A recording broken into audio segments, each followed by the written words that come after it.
this is Dr. Asha Nazuk here, and welcome once again to my series of video lectures on the course Introduction to Econometrics. Today we are going to deliver lecture on regarding video number 8. So the contents of this video are that we are going to discuss the Gauss-Markov theorem, then the coefficient of determination, that is the R square, and a related concept of coefficient of correlation as well, and then we will also cover the Monte Carlo simulations through the blue property. I will also embed another video in this video because I have already recorded a video for the Monte Carlo simulations, so you will notice that I will embed that video in today's lecture. So let's start, and just a humble reminder let's stay connected, let's have a professional connection, and you can subscribe to this channel. Please, if you like the videos, kindly watch them fully, support the channel, support this learning initiative, and share the videos with your friends and through the social media. This is how you can, you can sort of, I won't use the word payback because knowledge is not something that we should associate with monetary gains, but that will be a kind gesture from your side as a token of thanks of watching this video, that you share with your friends, you share it on your social media, etc. So these are my contact details are here as well. My email addresses are here. If at any stage you wish to contact me to clear any queries or to request for a data set that you want me to email to you, if I have that data, and most of the time I'm talking about the data sets that I have been covered in different videos. And apart from that, you can also contact me if you wish to do some joint research. I'm open to professional collaborations. So this video is sort of you can say an oriole into professional contact between me and the viewers or the supporters of my channel. Okay, so let's start the contents of today's lecture. The first topic that we are going to cover is the Gauss-Markov theorem. This is closely linked to the blue property of the OLS estimator. So blue is actually an acronym or an abbreviation of some properties of the ordinary least square regression betas, wherein in the word blue, B stands for best, L for linear, U for unbiased, and E for efficient. So we will discuss these one by one,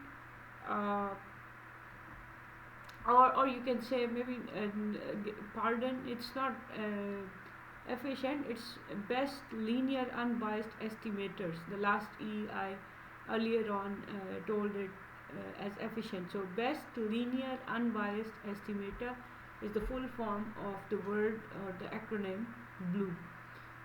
So when I use the word best, I will shortly discuss that in terms of best estimator, we are actually comparing the variance of different estimator.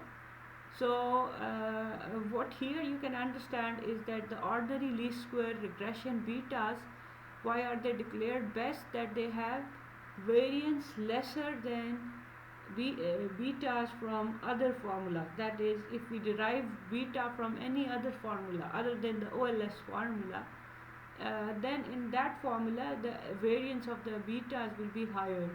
So this, if you currently don't clearly understand this concept, just wait for a moment. Shortly I will be showing you some Excel simulations as well, where we will be discussing the variance of OLS betas versus beta from any other formula. Regarding the linearity property, we have already discussed in the previous video as well that the regression betas are linear estimators. That is, this is one of the key assumptions of the linear regression, that the betas, they have the power 1 in the regression equation. The proof of linearity has also been covered in the last lecture, so you can watch video number last video for better understanding or thoroughly proving the linear property. Similarly, the property of unbiasedness, that has also been proved in the last video.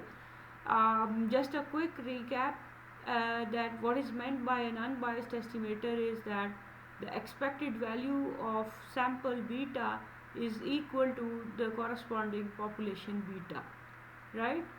That is, if we take the average of the, suppose if we talk about sample slope, so if I average out the value of slope in the sample, it will be equal to population slope.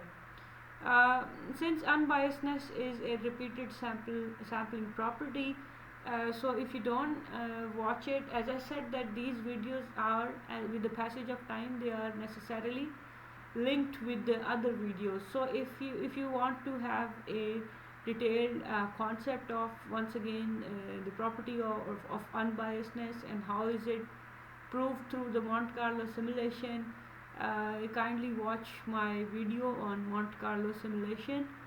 I will, as I said, let me, I'm pardon for repeatedly stating that, but it's so important that I don't want you to miss that out. So I will be shortly covering the Monte Carlo simulations once again in the Excel. So for the ease of the viewers, even if you don't watch the last video, the Monte Carlo simulation video will be embedded in today's lecture once again. So Gauss-Markov theorem, if we for a moment just forget about what are the proofs of these words, but what it's stating is that the OLS betas are linear, they are unbiased, and they have minimum variance. So so these are the three main ingredients that the Gauss-Markov theorem is focusing on. As I said, the proof on linearity and unbiasedness, you can watch video number 5. Video number 5 has a mathematical proof of linearity and unbiasedness, whereas video number 6, it has proof through simulations in Excel. That is, through simulations we have proved that the betas are unbiased. So you can watch these videos as well for a better clarity on the Gauss-Markov theorem. Specifically the property of unbiasedness and minimum variance. So for example, let me focus on the minimum variance property for now. Let's say that if we calculate regression betas from any other formulas other than the OLS formulas, then we can easily compare the variance of OLS betas versus the variance of betas from any other formula. So I'll be shortly discussing an Excel simulation of other type of formulas. So why is this type of a display here? This is actually just a quick recap that how we calculated the slope coefficient. So these are the three alternate formulas of the OLS slope coefficient. If you want to know how are these derived, once again please watch video number 5. So this is slope coefficient, and this is the intercept formula, y bar minus slope times x bar. So what's the minimum variance property is saying? That if we use these formulas, then the variance of slope as well as the variance of intercept, that will be the minimum possible value of variance of any estimator. So let's wait, and I'll open the Excel file where we'll be comparing different betas with OLS betas.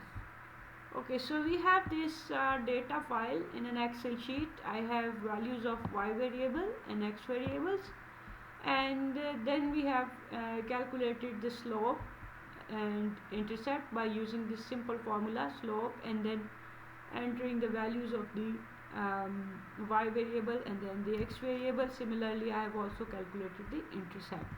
Currently I'll be focusing on slope because then you can easily repeat the procedure for intercept as well. So I have the values of residual. As you can see that I have generated residuals as random numbers from the normal distribution. So this is actually a random number generator formula that I have used in the Excel. So these are the residuals. Uh, Now why am I generating residuals from normal distribution instead of directly calculating from these ordered pairs by using the formula y minus y hat? It's because of the fact that whenever we do simulations, we have to rely on a random series of residuals. So what I have done is I have generated random values of residual, and once you double click on these values, you will notice that they will keep on changing. For example, you see earlier on the cell had a different value and now it's different. Let me double click again and you'll see the value is changing. So why? Because now these are repeatedly being simulated in the background by using the normal distribution. So next we calculate y hat, which is equal to, as you know, intercept is this and slope is 1.42. So y hat is intercept plus slope times x. So we have calculated y hat as well, and then y simulated is equal to y hat plus the residual. So why am I generating y simulated values? Because remember that whenever we have to prove that the regression betas they are best or they are unbiased, then we have to do repeated sampling. So when I calculate y simulated, and then I will use the concept of Monte Carlo simulation. This is actually a quick recap of the video that I was discussing. That video talks about the Monte Carlo simulation. So when we generate the simulated values of y, notice that simulated y is dependent upon simulated residuals as well. So these values, you can notice that they are a function of this residual value. So next I have calculated Monte Carlo simulations for slope. How are these calculated and how to install the relevant add-in that does this complete simulation? Although I am trying to cover up the key concept, but if you want to learn how the Monte Carlo simulation are being run in Microsoft Excel, which add-in you have to install, please watch my video on Monte Carlo simulation. I will link, I will paste its link in the comment section for your convenience. So watch that video on Monte Carlo simulation. So let's say that you know how to run Monte Carlo simulation. So this is the Monte Carlo simulation for the slope coefficient. So you can see that if I go back to the data, the slope value is in sample, the slope value is 1.4213. So if now I go for Monte Carlo simulation for slope, this is, you can see that the average value is 1.422. So why is this average equal to the average of actual slope? So if you consider that this is your population, and in the repeated sampling, if the average of slope converges to the average of this actual, that means it completes the proof that the regression beta is an unbiased estimator. So how is this proved? Because these two first column on y and x, if we consider these as population, whereas this y simulated as a random sample, and you see that these are dependent upon random residuals, so it's a random sample. So in the background, when we run Monte Carlo simulation, you can say that a lot of repeated sampling is done many times. Generally, by default, Microsoft Excel does repeated sampling 1000 times, and then it calculates the average of all the betas in 1000 simulations. So you can see that in 1000 simulation, the average is exactly equal to the slope that is being calculated originally.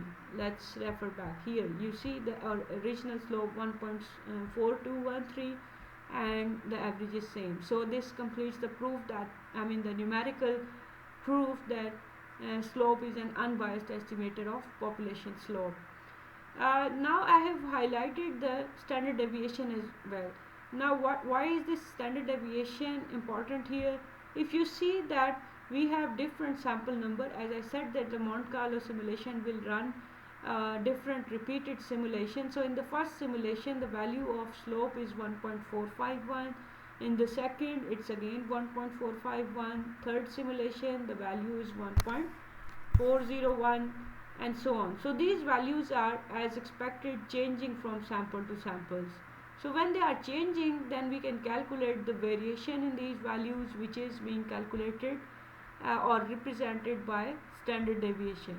So this is the standard deviation of beta through the OLS formula.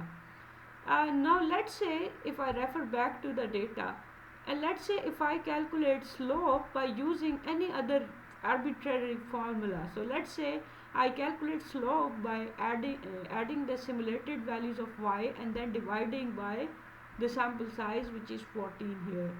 So let's say I use this slope, which is of course not the OLS formula, this is some other formula. So let's say I simulate this cell or this value of slope and then I compare. So I have already simulated these values, or maybe I can, for your understanding, I can run again. So let's say I click on this cell, I go to add in MC sim, and then that cell is selected. 1000, as I said, is the by default value, and then I click on proceed, and these results are being shown. So these results are exactly you can compare these results with simulations for OLS slope. So if you see in the OLS, the standard deviation is 0.0522, whereas if we have used some other formula, the standard deviation is 0.2722. So this standard deviation is higher than the standard deviation for the case when we applied the formula of OLS. So that means that, and the concept that we were saying that the OLS estimators are best. So why is it best? Because it has a lesser variation in it. And remember that if a variable or a concept has a lesser variation in it, that means you can predict it much more accurately. So that establishes the fact that the OLS estimators are best. And the unbiasedness is again, as I said, it's unbiasedness of the regression beta, that is proved by this yellow highlighted part where we calculated the average of all possible simulations and it came out to be equal to the actual slope in the given data. Okay, so this was about Gauss-Markov theorem. Next we discuss the concept of coefficient of determination, or R square. Why is this concept important? Actually, whenever we run a regression, we want to derive an idea how efficiently that regression has been able to predict the dependent variable. And in other words, we are trying to gauge or to analyze the goodness of the fit of the model. So let's say if we have two variables, the dependent one is shown by this circle whereas the independent one is shown by this circle. So in case A, as I have labeled it as case A, you can see that the y variable has nothing to do with x variable, that is, they have nothing in common. So we can't explain the y variable using data on x variable. So that is why it's written that in case A, the coefficient of determination will be 0. I will be shortly discussing that the coefficient of determination varies from 0 to 1.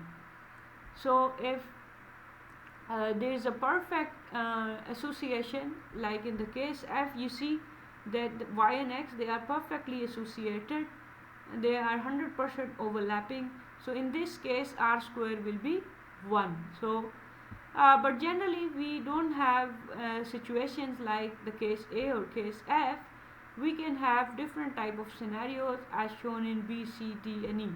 So in part B or diagram B, you see that the common area is there But if in diagram C you see that the common area is relatively higher, so if we run regression for case B, the model may not be very good as compared to the case C, and in case D it will be even better. Then in case E that will be excellent, because a lot of variation in Y will be explained by X. So this is the concept of coefficient of determination. So how we mathematically define it, or to derive the formulas that are relevant for coefficient of determination, let's start from the equation. Remember that capital Yi, we know that it is equal to, that is the actual Y is equal to predicted Y plus the residual, or in the deviation form we can write Yi is equal to Yi hat plus Ui hat, right? Okay, so if we square both sides of this equation, we can easily calculate an interesting formula, but I will be referring you to the detailed derivation on the next slide, and then we'll be coming back to this equation.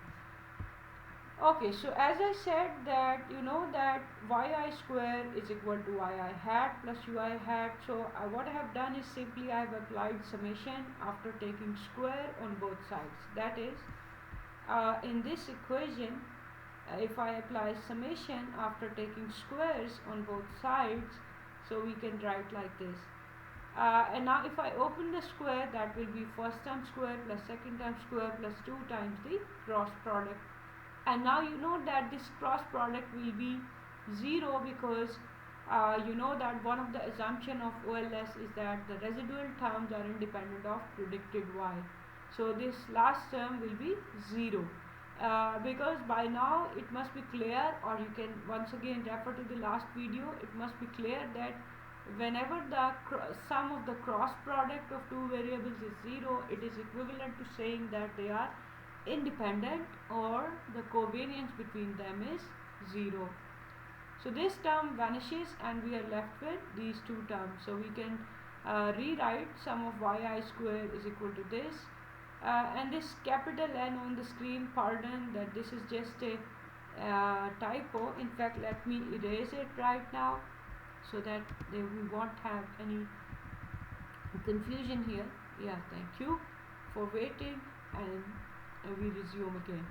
Okay, so sum of yi square is equal to sum of yi hat square plus sum of ui hat square, as the last term became 0. Next, let's say we divide both these sides by sum of yi square. Actually, I am trying to converge it into a form where we can convert or talk about this equation in terms of sum of squares. So I have divided by sum of yi square. Of course, the left hand side becomes 1, and if I, you know that if I expand the deviation form, then small yi hat means capital yi hat minus y bar, and similarly small yi square means capital yi minus y bar square. Similarly, this term is simply a alternative representation of the second term. So now what we call the sum of yi hat minus y bar, that is the sum of square, and which square? The difference between the predicted y and actual, the predicted y and the average value of y. We call it the explained sum of square, whereas the sum of actual y minus y bar, we call it the total sum of squares, and then sum of ui hat square is clearly the residual sum of square. So we have represented this formula using pardon for a little bit of disturbance here. I am trying to make sure that whatever the content of the slide, it's clear to you. Okay, so this is explained sum of square over total sum of square plus residual sum of square over total sum of square.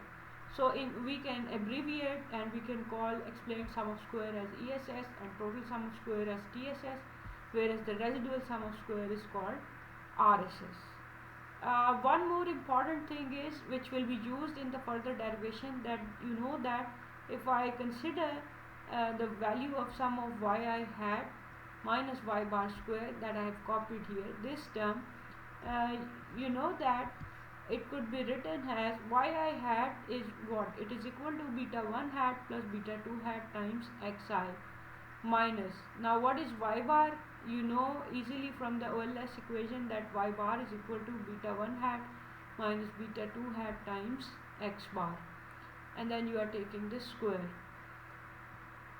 So some of the terms, they like beta 1 hat, it cancel out and we can take beta 2 hat common, and this reduces to that the explained sum of square is also equal to sum of beta 2 hat times xi minus x bar square. So these are the alternative representation of the explained sum of square, and we will be using different representation in different mathematical derivations, and this is the reason I have discussed its alternative representation as well. Okay, so this was about coefficient of determination, and we started from this equation, and then we came up with this form where we have represented the relationship between explained sum of square and residual sum of square. In fact, we will also try to rewrite in a further compact form, which I'll show shortly. So if you focus on this equation, let's start discuss again this one. So this is 1 is equal to explained sum of square over total sum of square plus residual sum of square over total sum of square. So these are the alternative representation that I have just covered. So now let's say we have defined r square, that is the coefficient of determination. So r square is always equal to explained sum of square over total sum of square, right? So when we define that r square is equal to explained sum of square over total sum of square, we can also call that it is equal to 1 minus sum of residual, in fact the residual sum of square over the total sum of square. So how is this proven? That's, I think, very easily straightforward using the derivations that I have just shown here. So I'll talk about this is quite easy to prove, that you can easily represent r square is equal to 1 minus sum of ui hat square, because if you go back here, it's just a alternative representation, or using this step which I am moving my cursor on, you can use this equation to rewrite r square in terms of this form: 1 minus sum of ui hat square over sum of yi minus y bar square. Okay, so as we said that the coefficient of determination is equal to explained sum of square over total sum of square, and you know that explained sum of square is sum of yi hat square. As you can see that just for your convenience I have written that this is what we call the explained sum of square. So in deviation form it is sum of yi hat square, and similarly in deviation form the total sum of square is sum of yi square. Now you know the formula for we just represented the total sum of square equal to sum of beta 2 hat times xi minus x bar square. So if I write this in deviation form, it becomes beta 2 hat times sum of xi minus x bar, and then beta 2 hat is simply a constant, so I bring it out from the square term. So we are left with beta 2 hat square times sum of xi square divided by sum of yi square. So this is one of the representation of the coefficient of determination formula. We can express this coefficient of determination in the form of sample variances as well. Let's say if we divide the numerator and denominator by sample size, that is n, or if the sample size is very small, then we can divide by n minus 1. How to decide when to divide by n and when to divide by n minus 1? If the sample size is so big that even if you divide by n or by n minus 1, then it doesn't make any difference.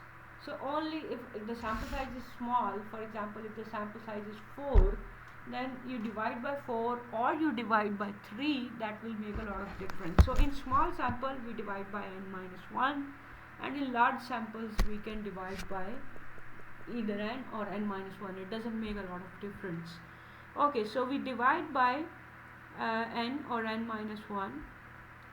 Just a moment, sorry for this disturbance.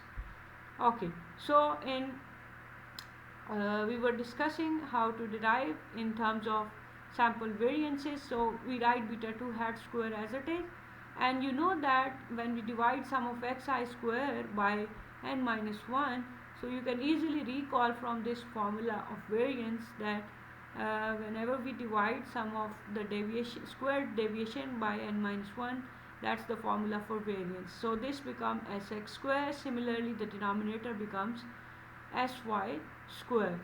Now you know that the formula for beta 2 hat is equal to sum of xi yi over sum of xi square. Right? This is the formula for beta 2 hat. So if I look at equation number 3.5.6, that is this equation, and I switch in the value of beta 2 hat square, then you can simply put the value here, and you'll see that some terms, in fact this one term, will be cancelled out, and we will be left with this form of the formula of r square, which is in equation 3.5.8.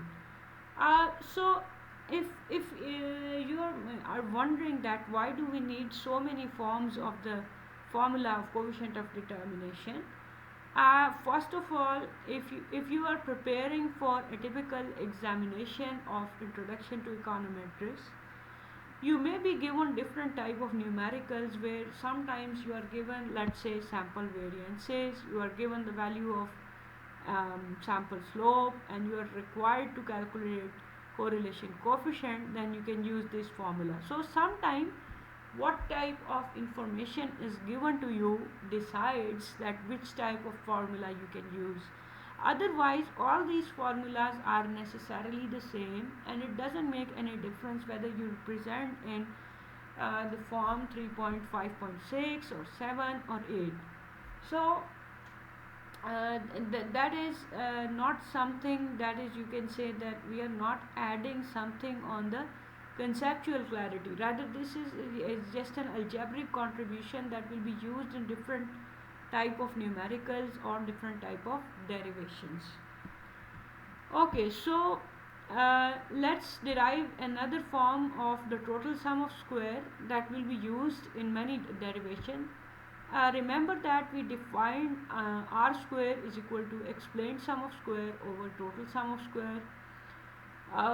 So if we rearrange, we get that explained sum of square is equal to r square times total sum of square. Now you know that the residual sum of square is basically equal to total sum of square minus explained sum of square, because as we know that the residual is the leftover part, so the residual SS is the leftover part of variation, that is the total sum of square minus explained sum of square.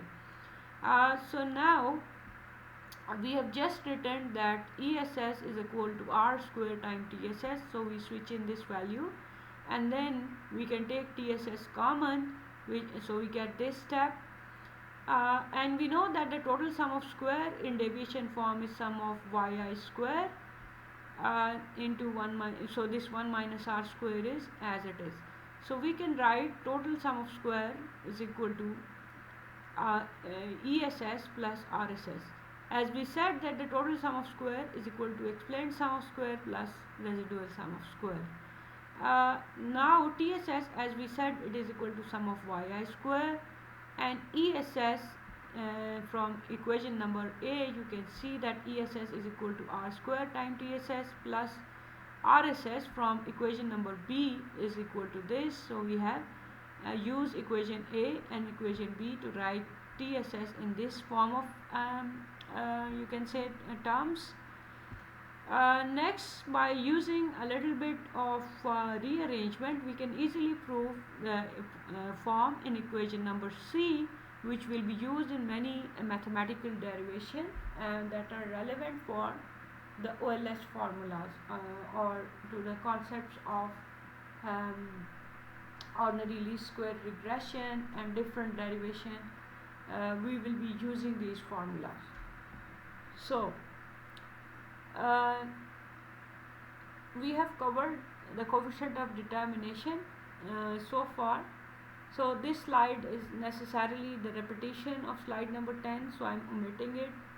That was an excerpt from the textbook direct image, where I have in detail proved that image here. So let me ignore this slide. Next we discuss the concept of coefficient, correlation coefficient. This correlation coefficient, if you want to explore complete details on the correlation coefficient, you are advised to watch the Pearson correlation coefficient video, which link will be pasted in the comment section. If you don't understand Urdu, the first few minutes are in Urdu, but that is just an ice breaking session and just a couple of minutes, so you can skip those minutes if you don't understand Urdu and start the video once it becomes fully in English language. So you can watch that video to understand detailed concepts of correlation coefficient. So what is correlation coefficient? It is simply a square root of the coefficient of determination. So we define the coefficient of determination as a degree of goodness of fit. Similarly, the coefficient of correlation, we define it as a degree of dependence or the linear association between two variables. So why are we taking the square root of coefficient of determination? It's simply a matter of data units as well. That is, if the data is in kilograms, then you can notice that if the data is in kilogram, the coefficient of determination will be in kilogram square, whereas R will be in the same unit as of data. Then I have discussed different formulas for the correlation coefficient. As I said that these formulas, if you want to know how are these derived or how are these stated, you must watch the video that I have mentioned here. For now, you can see that the correlation coefficient in the numerator, it has a cross product of, and remember that these are deviation form. So the numerator is the cross product of xi minus x bar into yi minus y bar.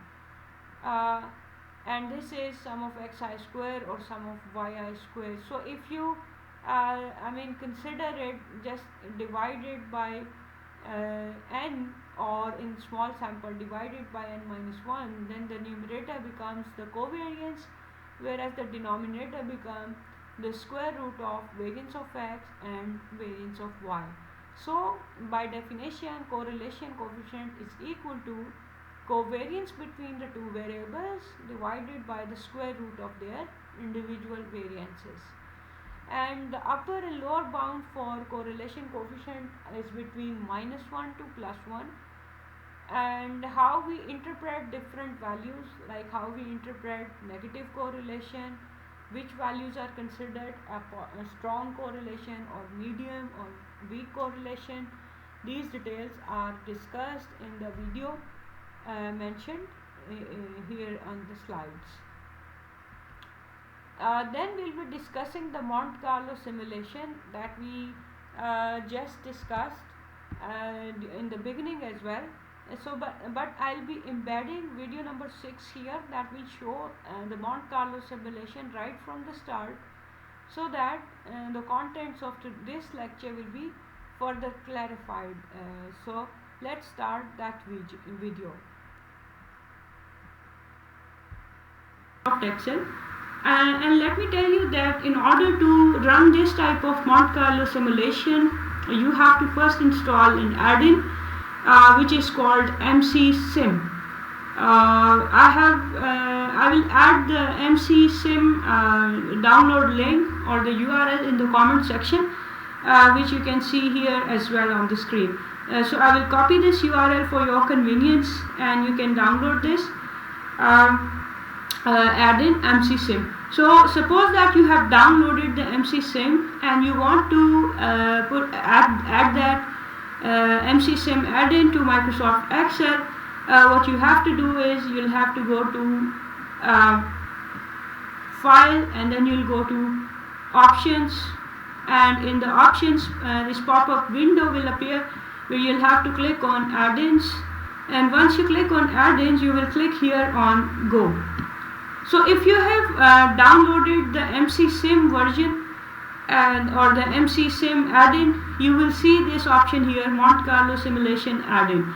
But remember that for this you have to go to this website or this URL that you can see here in the bottom of this Excel sheet, which will be posted in the comment section. So you have to download it. So once you have downloaded, only then you will be able to see this option of Monte Carlo simulation add-in, and then you will click on OK. I'm clicking on cancel for now because I've already added this, so I don't want to repeat the whole procedure as that might corrupt the Excel add-in. But you will click on OK. I'm clicking on cancel. Okay, so once you have added, you will notice that if you click on add-in here on add-in, you will see that there is a tab appearing here with the title MC-SIM. So this tab will be used, or this menu command will be used for Monte Carlo simulation. So let's start the discussion.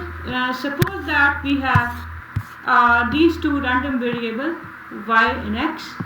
Y is my dependent variable and x is my independent variable. So what I'm going to do, as I said, that the normal distribution of regression betas is dependent or consequent upon the normal distribution of the residual part or the UI part in the regression equation. So if you click here on the residual cell, you will notice that I have generated the residual by using a function norm s inverse or norm.s.inv. So this is an Excel built-in function. You don't need to do any further effort. You just have to type is equal to norm.s.inv and then within bracket rand. That means this command means that you are drawing a random number from the standard normal distribution, right? Standard normal means that the mean of that variable is 0 and variance is 1. So you know that the regression residual term has a mean 0 and variance 1. So if we take it in its standardized form, that is the standardized residual, they have mean 0 and variance 1. So anyway, we are using this function norm.s.inv. And then I'm using the function rand. That means that a random number will be generated from the normal distribution. So then I click enter and you can see that there is a residual term here. So by the way, if you keep on clicking on it, you will notice that these number keeps on changing because these are random number. So every time you click on a cell, double click on a cell and press enter, a new random number is generated, and this means that you have done the steps so far correctly. Next, what you have to do is you have to find out the slope of regression and the intercept. So remember that this is our base data on y and x. So if I have to find slope, I'll type here is equal to slope, and then I'll choose the y series and then the x series, right? First I'll choose the y series and then the x series, and then I'll press enter and this will give me the value of slope. Similarly for intercept, I will type intercept and then I'll choose the y series and then the x series and then press enter. So these are my slope and intercept value for the data which is originally given.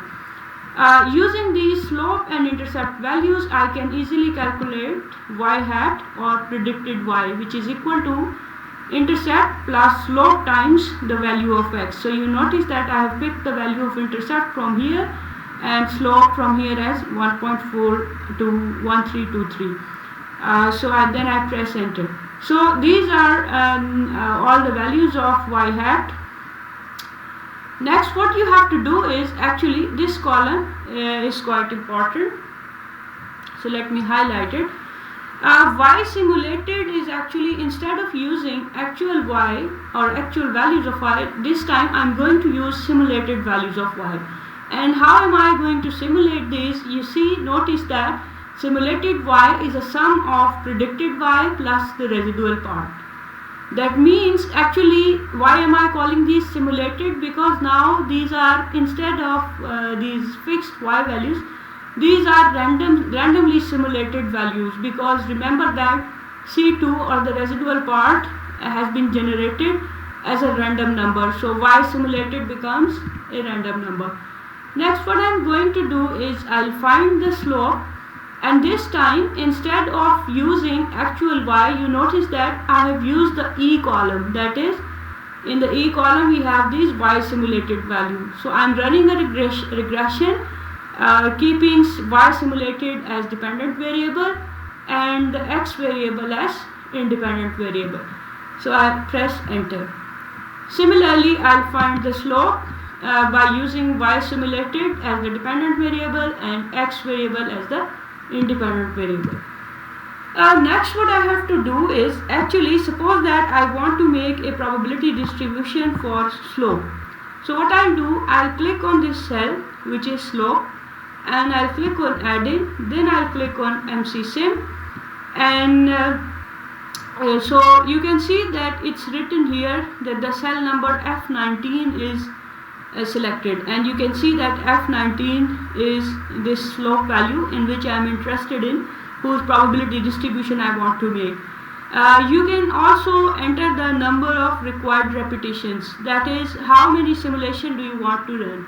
By default, Excel keep it on 1000, which is quite a lot of, I mean, it's a big number, but at any moment in time you can change this value if you want to make, for example, 10,000 iterations or repetitions. It will all depend upon the speed of your machine. So if you have a good computing machine, then you can even run 10,000 or even a higher number of repetitions. So for now, I'll keep it 1000, and then I'll click on proceed. So once I proceed, you see this type of an output is produced, and you can see that my machine is quite, I mean, I wouldn't say it's not slow, it's quite good, because this repetition or 100 simulation has taken only 1 second in my machine.